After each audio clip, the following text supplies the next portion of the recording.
Assalamualaikum warahmatullahi wabarakatuh. Saya Farah Sabita Hansa Amani dengan NIM 2004011110130.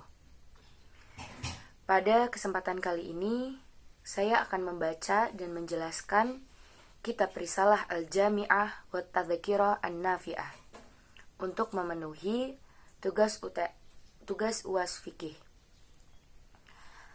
Bismillahirrahmanirrahim. Alhamdulillahi rabbil alamin. Hamdan yuafi ni'mahu wa yukafi'u mazidah. Wa sallallahu ala sayyidina Muhammadin wa ala alihi wa sahbihi wa sallam. Dengan menyebut nama Allah yang Maha Pengasih lagi Maha Penyayang. Segala puji bagi Allah yang memiliki semesta alam. Pujiannya yang memenuhi nikmatnya dan mencukupi tambahannya. Semoga sholawat serta salam selalu tercurahkan kepada Tuhan kita, Baginda Muhammad Sallallahu Alaihi Wasallam beserta keluarga dan para sahabatnya. Qala Rasulullah Sallallahu Alaihi Wasallam, Talabul ilmi faridatun ala kulli muslimin wa muslimatin. Wa qala Sallallahu alaihi wasallam, man salaka tariqan yaltamisu fiha ilman, salakallahu bihi tariqan ilal jannati. Rasulullah Sallallahu alaihi wasallam bersabda, mencari ilmu itu hukumnya wajib bagi setiap orang muslim dan muslimat. Dan Rasulullah juga bersabda, barang siapa yang menempuh jalan untuk mencari ilmu, maka Allah akan memudahkan baginya jalan untuk menuju surga.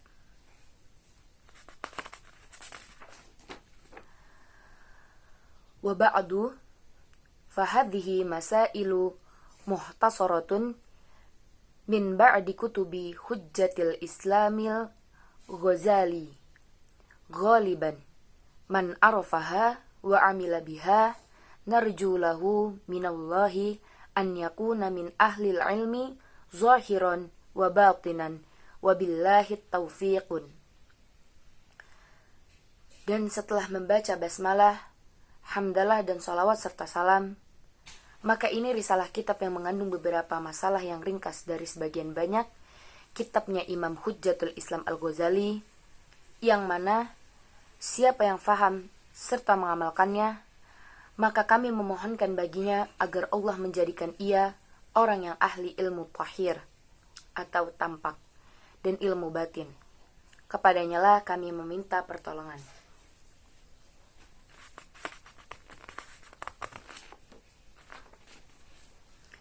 Bab yang pertama yaitu ada Arkanul Islam.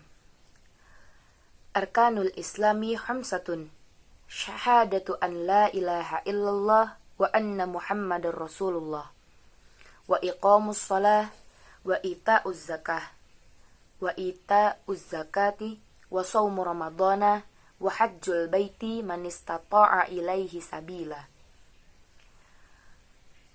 Ma'al ikhlasi wa tasdiqi, faman lam yakun mukhlisan fahuwa munafiqun, wa man lam yakun musaddiqan fahuwa kafirun.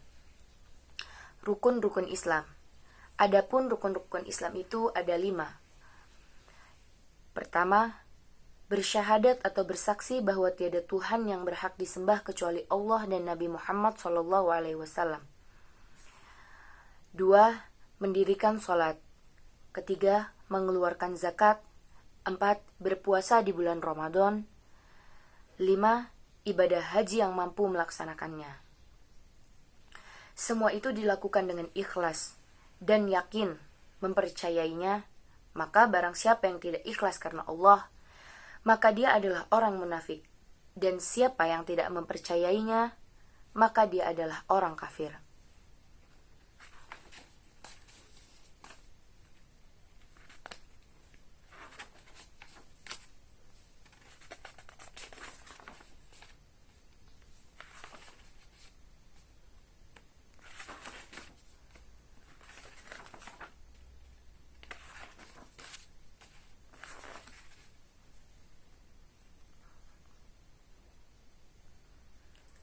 Lalu selanjutnya ada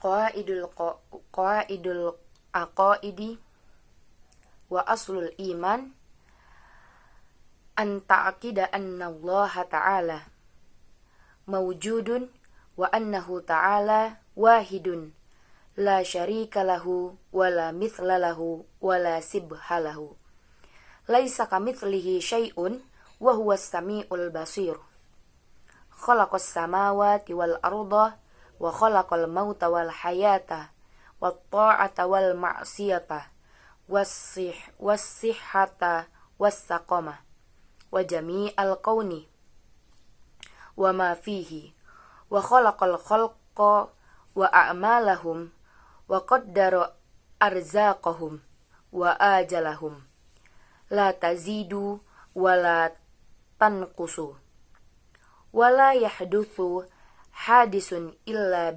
biqada'ihi wa qadarihi wa iradatihi wa annahu ta'ala hayyun alimun muridun qadirun mutakallimun sami'un basirun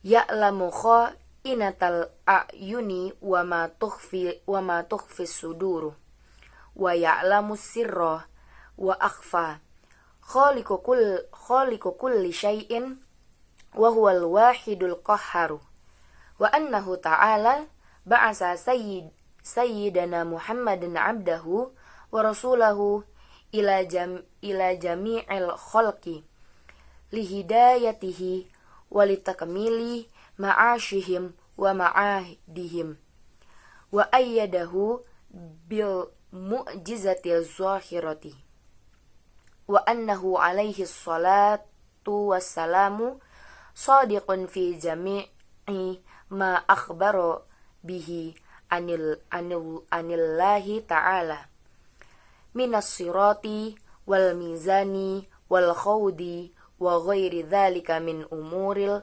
akhirati wa barzahi wa min su'alil malakaini wa adzabil qabri wa na'imihi.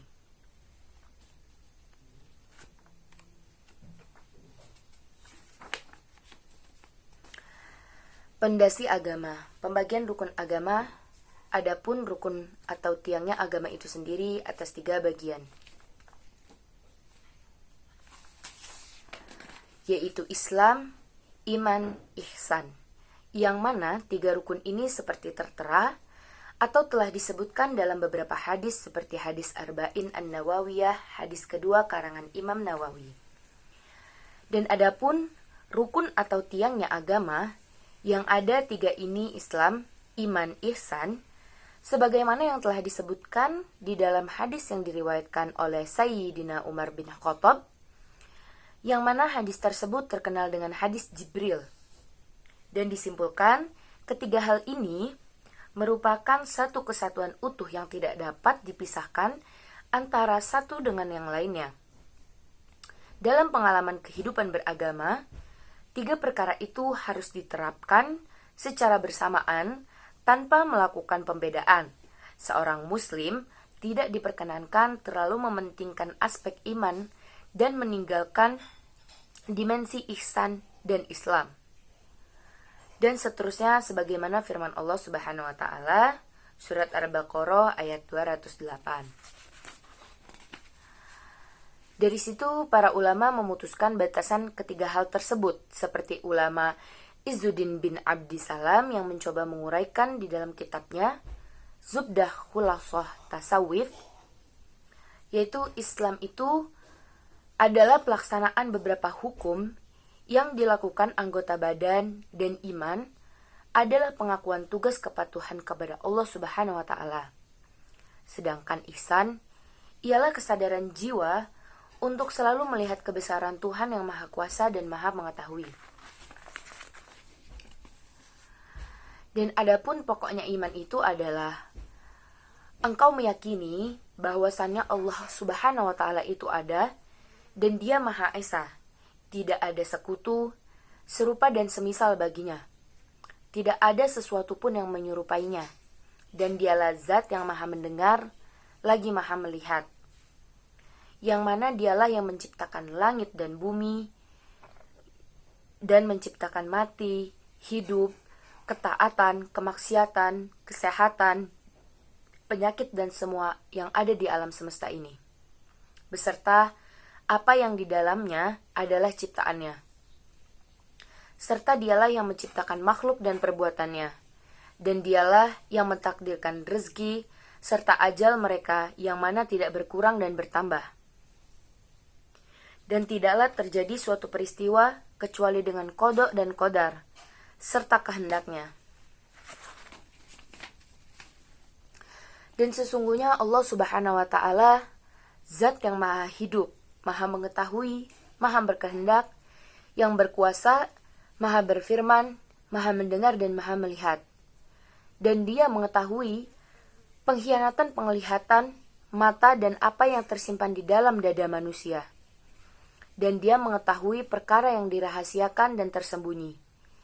Dialah zat yang menciptakan segala sesuatu, yang Maha Esa serta perkasa. Sifat wajib yaitu ada 20. Ada wujud, ada kidam dahulu, baqo kekal, mukhalafatul lil hawadisi berbeda dengan makhluk, qiyamuhu binafsihi berdiri dengan sendirinya, wahdaniyah tunggal, kudrat kuasa, iradat berkehendak, ilmu mengetahui, haya hidup, sama mendengar, basar melihat, kalam berfirman, dan seterusnya. Serta kebalikannya itu disebut sifat mustahil bagi Allah. Yaitu ada satu, fi'lu kulli mu'minin au tarkuhu, melakukan perkara yang mungkin baginya atau meninggalkan. Dan sesungguhnya Allah Subhanahu wa Ta'ala mengutus Tuhan kita baginda Muhammad sallallahu alaihi wasallam sebagai hamba dan utusannya kepada seluruh makhluk untuk memberi hidayah atau petunjuk kepada mereka dan untuk menyempurnakan kehidupan mereka baik di dunia maupun di akhirat dan menguatkan dakwahnya dengan memberi mukjizat yang secara tampak. Dan sesungguhnya Rasulullah Shallallahu Alaihi Wasallam adalah utusan yang benar atau dapat dipercaya di dalam apa yang telah dikabarkannya atau disampaikannya itu dari Allah Subhanahu Wa Taala tentang perkara akhirat dan alam barzah dan pertanyaan dua malaikat tentang azab dan nikmat kubur.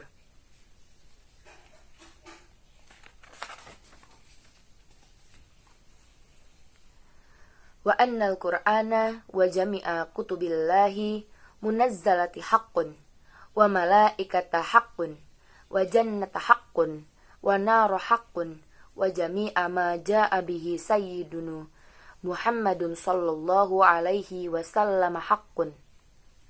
Dan sesungguhnya Al-Quran dan semua kitab yang diturunkan Allah kepada nabi-nabi terlebih dahulu itu adalah benar, dan adanya malaikat, surga, neraka, dan semua apa yang telah disampaikan oleh Rasulullah itu adalah benar semuanya.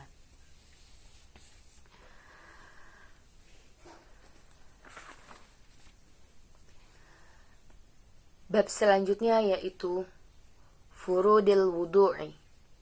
Furudul wudu'i sittatun. Al-awwalun nayyatu wa thani ghuslul wajhi wa hadduhu min manabiti sya'rir ra'si ila muntahal lahyaini wadh-dhaqani tulan wa ardan minal uzuni ilal uzuni. Ats-tsalisu ghuslul yadaini ila mirfaqaini.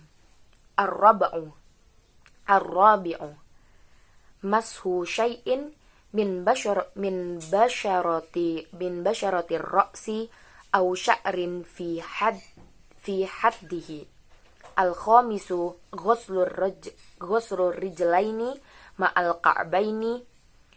As-sadisu at-tartibu ala hadhil kaifiyati. Adapun fardu wudu ada 6. Berniat, membasuh wajah. Adapun batasannya dari tempat tumbuhnya rambut kepala sampai tempat tumbuhnya gigi bagian bawah sampai janggut. Membasuh kedua tangan sampai siku-siku. Mengusap sebagian rambut kepala atau satu rambut yang berada di batasnya. Membasuh kedua kaki beserta kedua mata kaki. Tertib atau berurutan.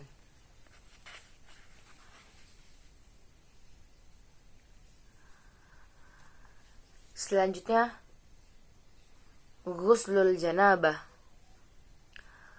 Wa in kana alaihi janabatun min mujama'atin aw khuruji maniyin binaumin aw ghairihi lazimahu ghuslu jami'i badanihi ma'aniyati raf'il janabati. Perkara yang mewajibkan mandi. Dan jikalau seseorang tersebut mempunyai janabah atau hadas besar disebabkan berhubungan atau keluarnya mani sebab tidur atau selainnya, maka ia wajib membasuh semua badannya bersamaan dengan niat menghilangkan hadas besar atau junub.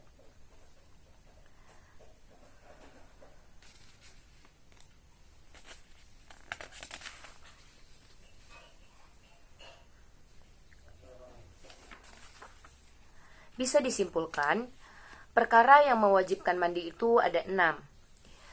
Masuknya hasafah atau ujung zakar ke farji, keluarnya mani atau sperma, haid, nifas, melahirkan, dan mati. Dan fardu mandi itu ada 2. Yang pertama niat, yang kedua meratakan air ke seluruh tubuh.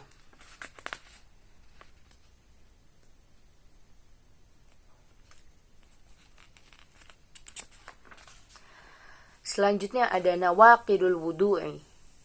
Wa yanqudul wudu'a al-khariju min ahadis sabilaini al-qubuli awid duburi ala ma kana wa yanqudul wudu'a zawalul aqli binaumin aw ghairihi illa nauma mumakkinin maq'adatuhu minal ardi wa yanqudul wudu'a massu qubuli aw duburi adamiyin minhu aw min ghairihi bibatni kaffihi wa butuni asabi kabiran kana aw saghiran walau waladahu walau mayyitan wa yanqudul wudu'a iltaqa'u basyaratai rajulin wa imra'atin kabiraini ajnabiyaini bila ha'ilin illa zufran aw sya'ran aw sinnan fala yanqudul wudu'ah. Perkara yang membatalkan wudu. Dan adapun yang membatalkan wudu itu ada 4. Yang pertama, keluarnya sesuatu dari salah satu 2 jalan kubul, yaitu jalan depan atau dubur, jalan belakang pada asalinya. 2. Hilangnya akal dan pikiran sebab tidur atau yang lainnya, kecuali tidurnya orang yang tempat tidurnya menetap di bumi. Yang ketiga, menyentuh kubul atau duburnya anak Adam miliknya sendiri atau orang lain dengan telapak dan perut jari jemari, baik dia kecil maupun besar. Bertemunya 2 kulit antara laki-laki dan wanita yang dewasa, ajnabiyah, bersentuhan tanpa penghalang kecuali kuku, rambut, gigi, maka tidak membatalkan wudu.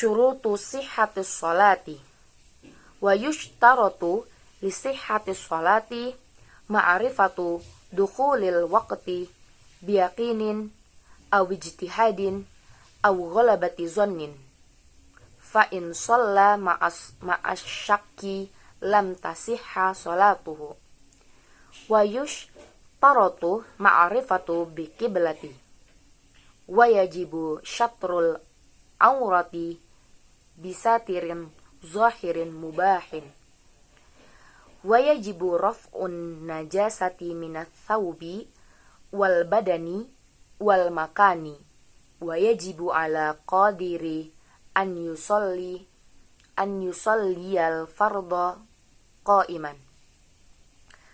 Syarat sahnya sholat, dan disyaratkan agar sah sholat tersebut dengan 7 syarat, yaitu mengetahui masuknya waktu sholat dengan yakin atau ijtihad atau dengan sangkaan. Oleh karena itu, barang siapa yang sholatnya ragu-ragu, maka sholatnya tidak sah.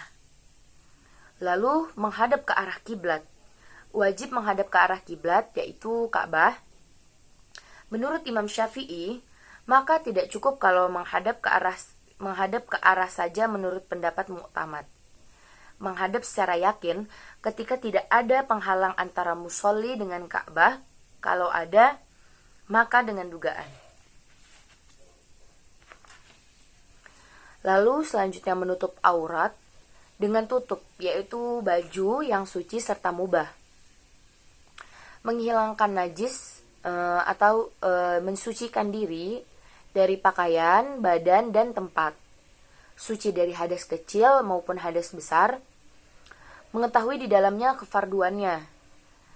Hendaknya tidak meyakini fardu dari fardunya sholat itu ada yang sunnah. Jadi dia memang meyakini semua itu bahwa dari fardu sholat itu adalah fardu semuanya. Tidak meyakini bahwa ada yang sunnah. Wajib sholat berdiri juga bagi yang mampu.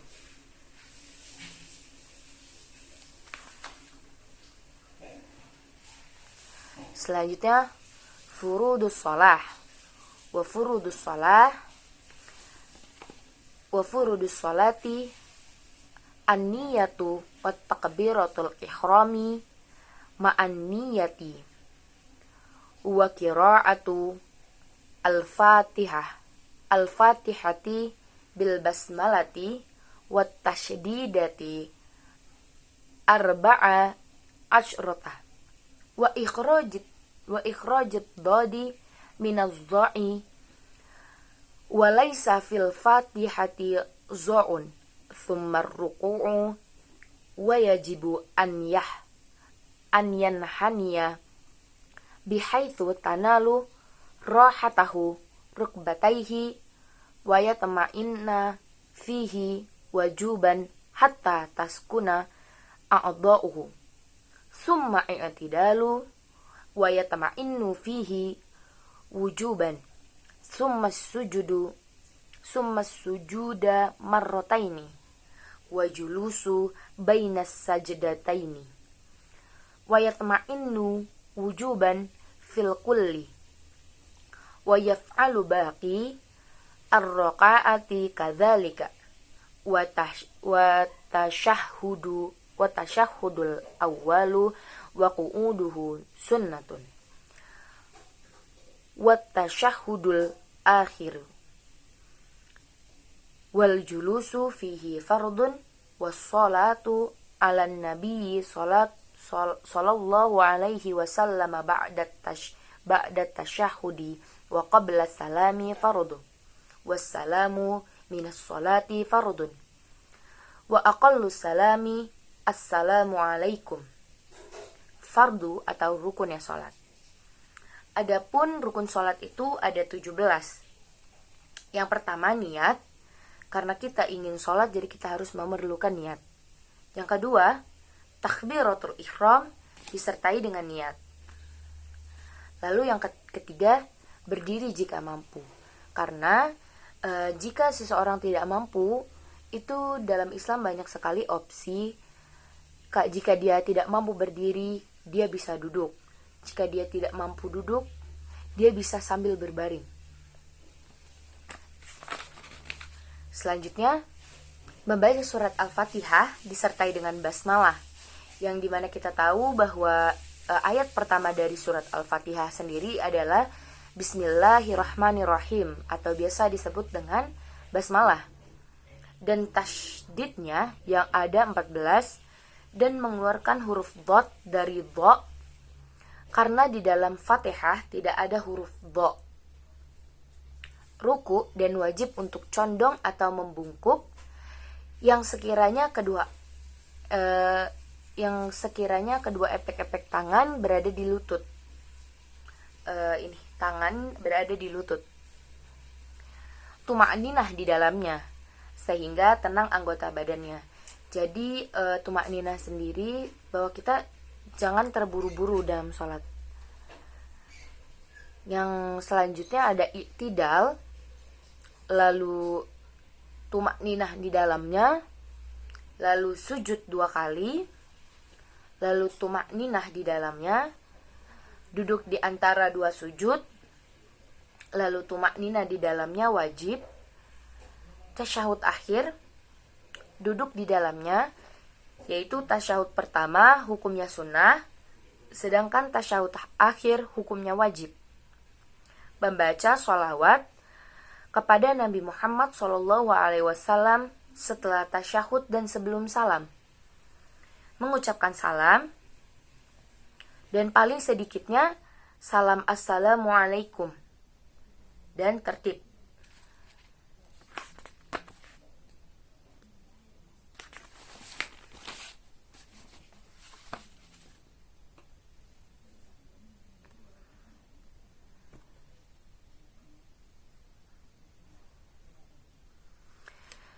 Adapun paling sedikitnya membaca tasyahud yaitu penghormatan bagi Allah, keselamatan atasmu wahai Nabi baginda Muhammad, serta rahmat dan barokah, keselamatan atas kami dan para hamba Allah yang soleh. Dan saya bersaksi, tiada Tuhan yang wajib disembah kecuali Allah dan utusannya. Adapun paling sedikitnya mengucapkan sholawat kepada Nabi beserta keluarganya. Ya Allah, sampaikanlah sholawatku kepada Nabi Muhammad, dan hendaknya untuk melakukan kesunahan di dalam sholat semuanya, yaitu ada banyak sekali.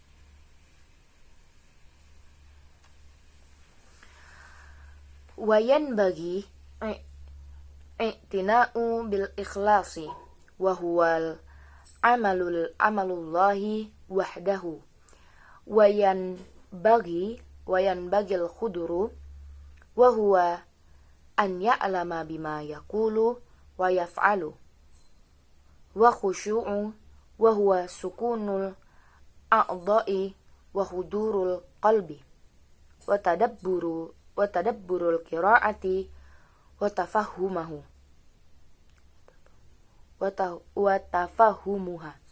fa innama yataqabbalullahu minas sholati biqadril khuduri wa yahrumur riya'u fis sholati wa ghairiha wa huwal amalul li ajalin nas. Dan hendaknya menjaga keikhlasan, yaitu beribadah atau beramal karena hanya mengharap ridho dari Allah Subhanahu wa Ta'ala saja, dan harus hadir ketika sholat, yaitu mengetahui apa yang diucapkan dan gerak-gerik yang dilakukan, dan dengan khusyuk, yaitu tenangnya anggota badan dan hadirnya hati menghayati serta memahami bacaannya, karena sesungguhnya Allah Subhanahu wa Ta'ala menerima sholat seseorang tergantung dengan ukuran kehadirannya, dan haram hukumnya riya dalam sholat dan selainnya yaitu beramal dan ibadah karena ingin dilihat oleh seseorang.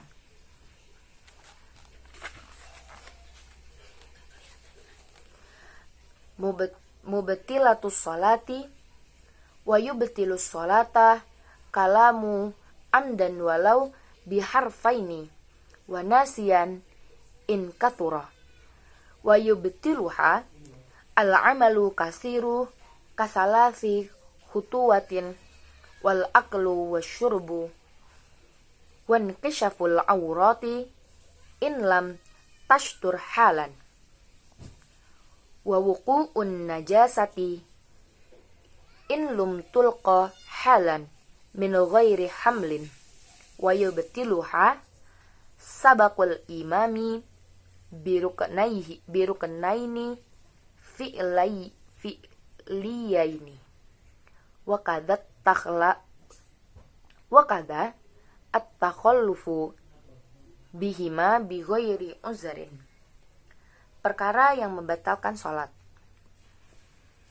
Adapun yang membatalkan sholat itu ada 11. Yang pertama, al-kalamu amdan, berbicara dengan disengaja, walau biharfaini, meskipun hanya 2 huruf, dan lupa berbicara banyak. Berbuat gerakan yang banyak seperti berjalan 3 langkah, makan dan minum, terbukanya aurat jikalau tidak ditutup langsung, kejatuhan najis jikalau tidak langsung dilempar atau dibuang. Lalu ada sebab hadas seperti misalnya kentut atau pipis atau buang air kecil, yaitu mendahului imam dengan 2 rukun fi'il. Jadi jikalau makmum mendahului imam itu dengan 2 rukun fi'il, sholatnya menjadi batal.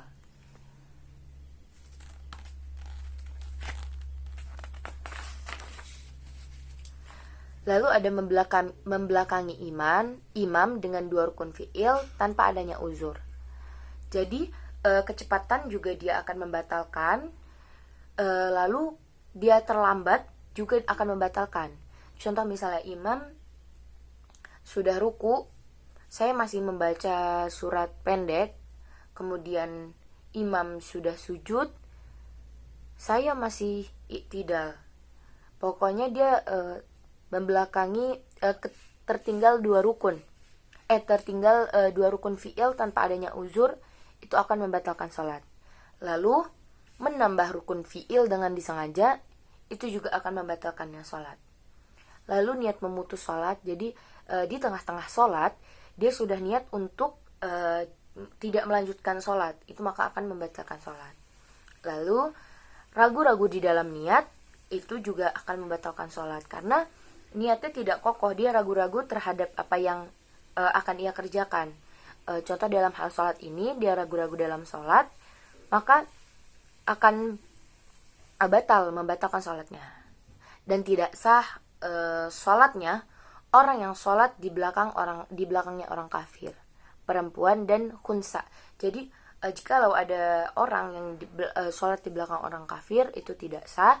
Dan jika ada laki-laki sholat di belakang perempuan, itu juga tidak sah. Lalu selanjutnya ada sholatul jumu'ati wal jama'ati. Al-jumu'atu fardu ainin ala kulli muslimin zakarin khurrin hadirin bila uzrin syar'iyyin kal maradi wal matari.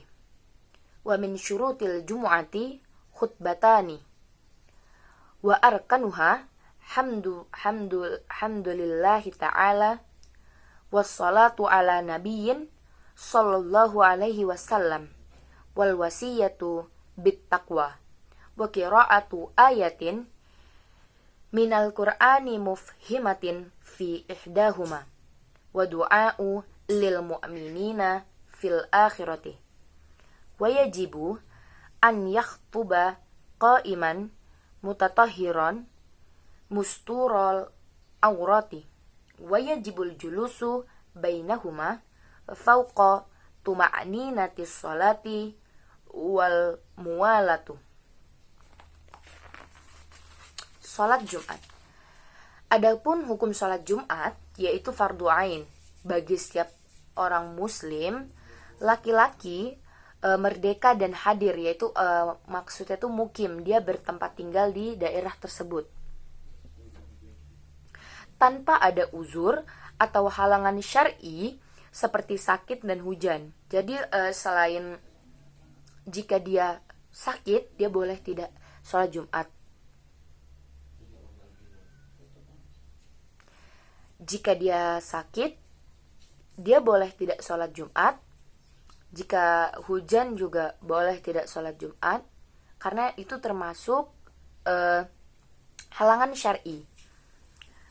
Dan di antara syarat sah sholat Jumat yaitu didahului 2 khutbah. Dan adapun rukun 2 khutbah yaitu pertama mengucapkan hamdalah, yang kedua membaca sholawat kepada Nabi Muhammad SAW, yang ketiga berwasiat tentang ketakwaan, yang keempat membaca ayat dari Al-Quran yang dapat dipahami di salah 1-2 khutbah, yang kelima mendoakan bagi orang-orang mukmin di khutbah terakhir. Dan wajib khutbah dalam keadaan berdiri dan keadaan suci, tertutupinya aurat, dan duduk di antara 2 khutbah, ukuran tuma'ninah di dalam sholat, dan harus terus-menerus.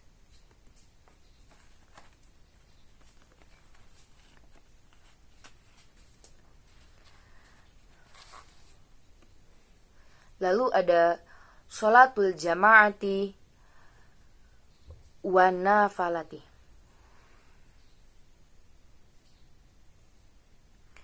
Sholatul jama'ati wa sholatul janazati fardul kifayatin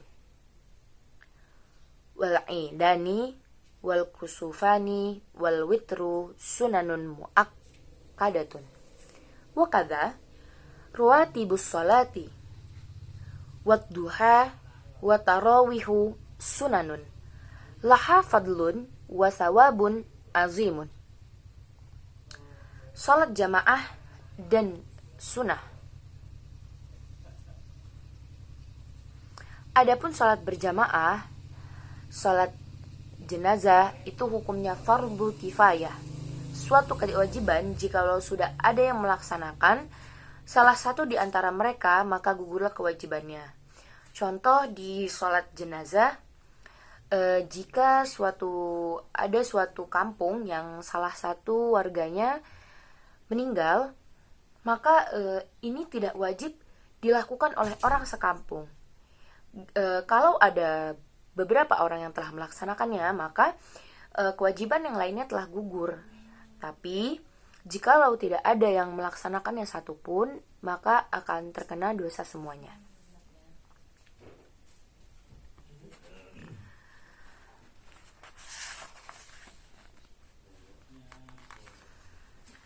Lalu adapun salat Idul Fitri dan Idul Adha, khusuf qamar dan khusuf syams itu sunnah muakkadah.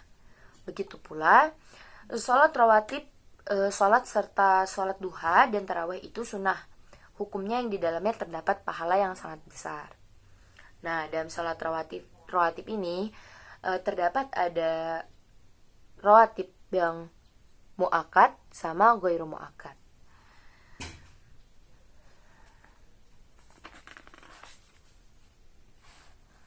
Lalu selanjutnya ada babus shaum. Wa amma shaumu wa huwa thilithu arkanil islami fa huwa imsakun ma'rufun ala wajhi makhsusin wa minhun nayatu likulli yawmin wa tabyituha minal laili wal imsaku anil mufattirati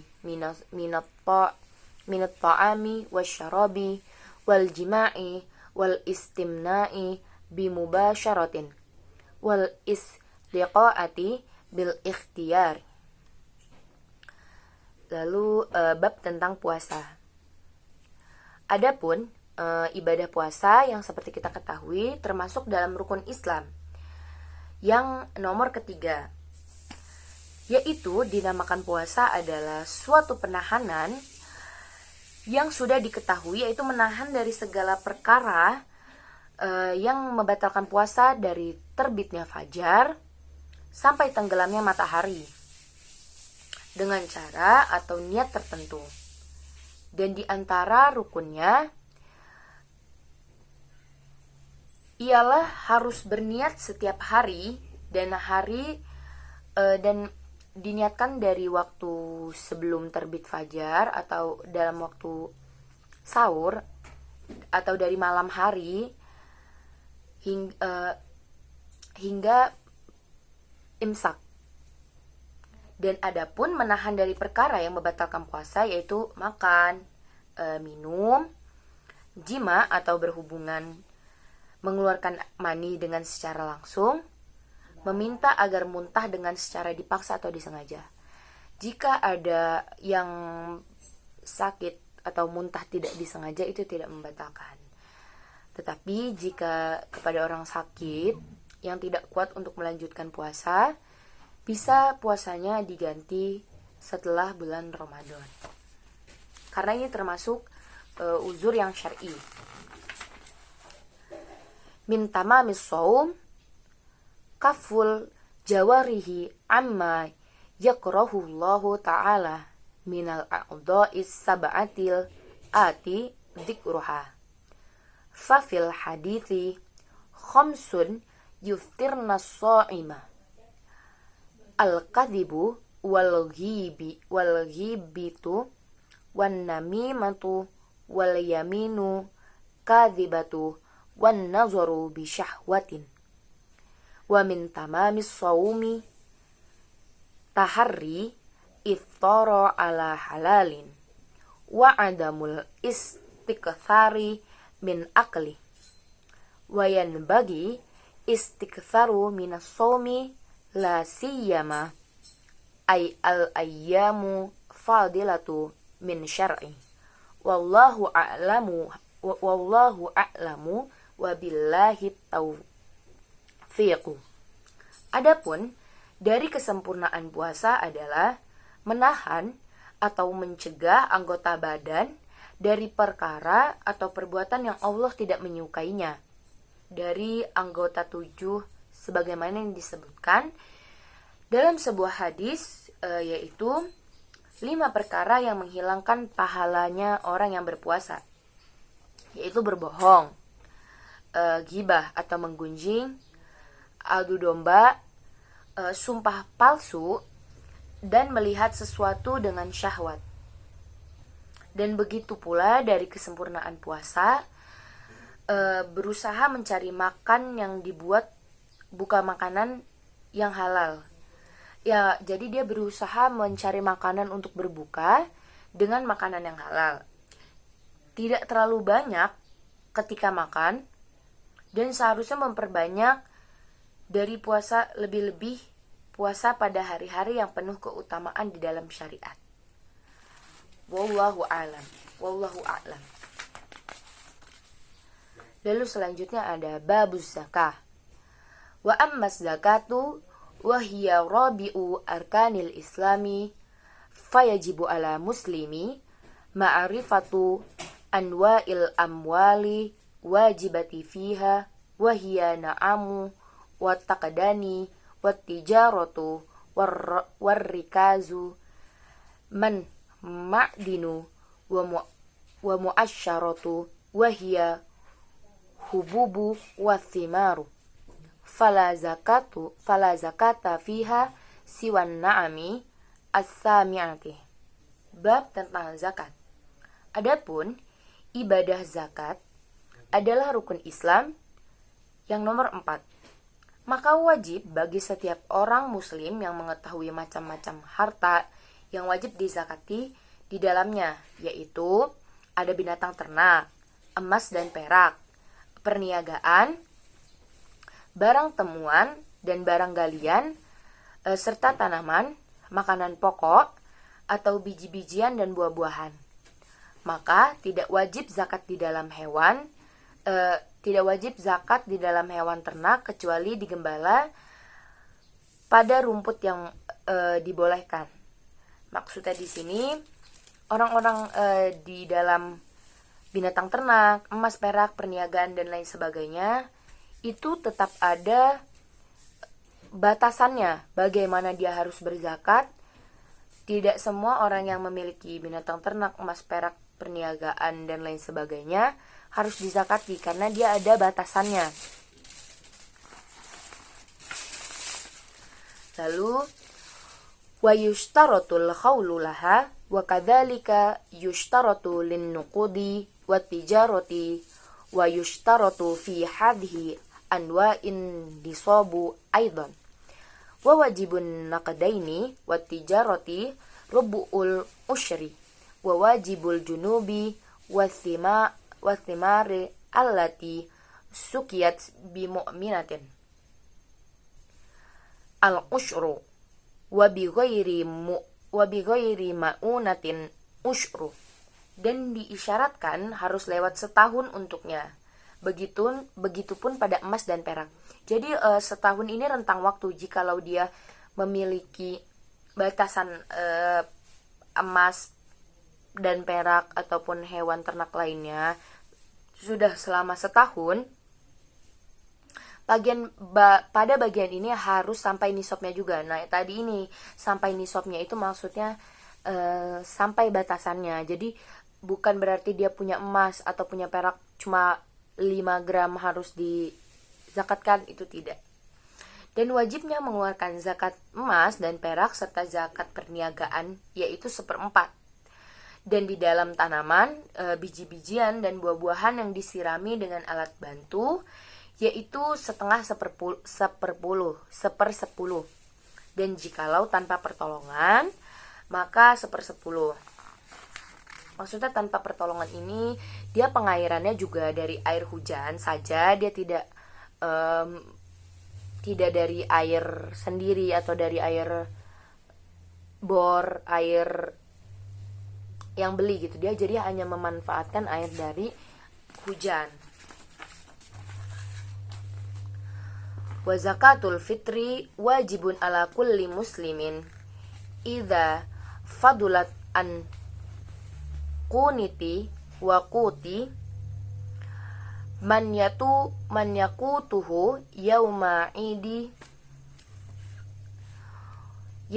idi wa lailatahu arba'atu amdadin bimuddin nabiyyi sallallahu alaihi wasallam wa tajibun niyatu fil jami' wala yajuzu an yasrifa zakata wal fitrata illa ila hurrin muslimin muttasifin bisifati ahadil asnafi samaniyatin kal fakiri wal miskini wa kaunuhu ghairu hashimiyin wala mutallibiyin wala maulan lahum wa yajibu isti'abu maujudina minhum. Dan adapun zakat fitri itu wajib hukumnya bagi setiap orang muslim kalau dia memiliki lebih dari makanan pokoknya. Jadi jikalau dia mampu, jikalau dia memiliki rezeki yang lebih,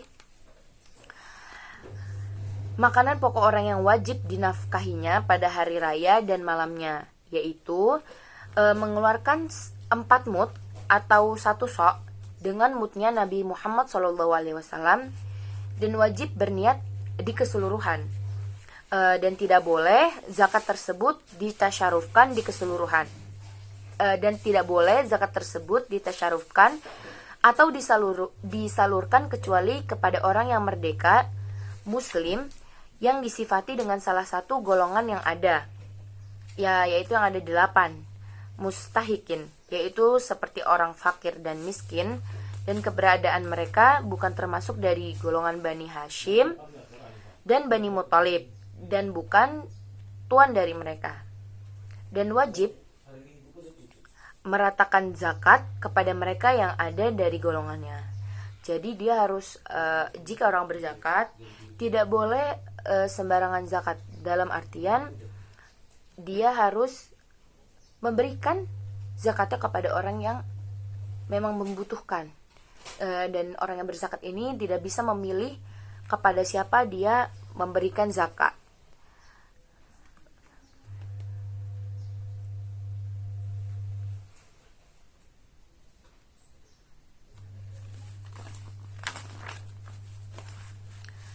Sekian pembacaan kitab Risalah Al-Jami'ah wa Tadhkir An-Nafi'ah dan penjelasannya.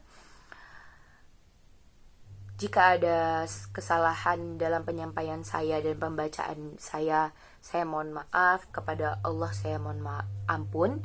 Wabillahi taufiq wal hidayah. Wassalamualaikum warahmatullahi wabarakatuh.